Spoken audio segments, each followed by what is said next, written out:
Здравствуйте, меня зовут Иосиф Абрамович Хусенский.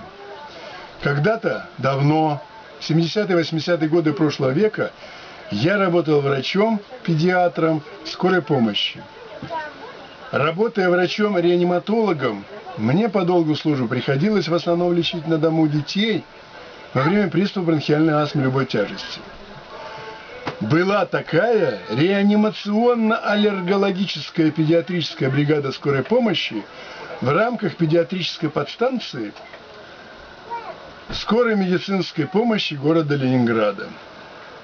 Во время работы врачом на скорой мне довелось за 15 лет службы полечить от приступа бронхиальной астмы несколько тысяч маленьких астматиков в возрасте от 1 года до 14 лет.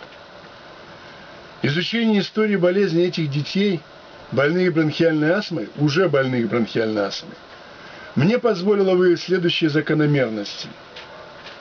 Первое.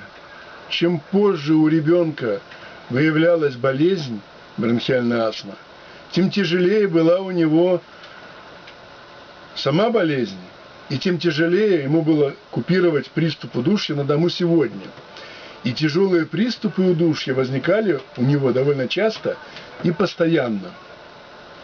И наоборот, чем раньше устанавливался врачами хронический характер болезни у ребенка, тем реже и легче протекали у него отдельные приступы удушья при обострении бронхиальной астмы.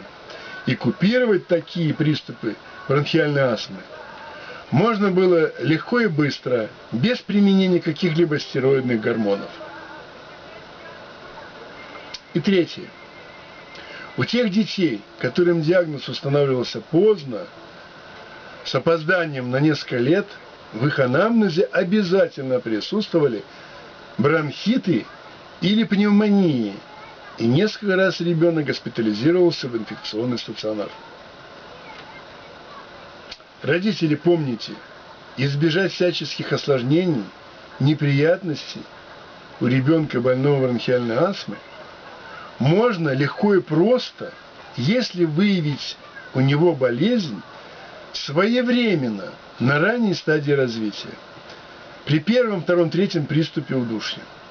Еще тогда, когда местные врачи многократно ставят ему бронхиты и пневмонии, и интенсивно лечат антибиотиками и гормонами. Помните это.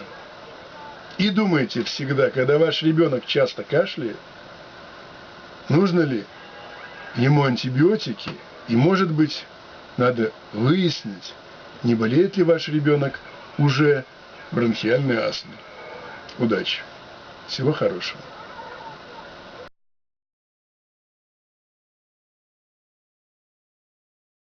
Mm-hmm.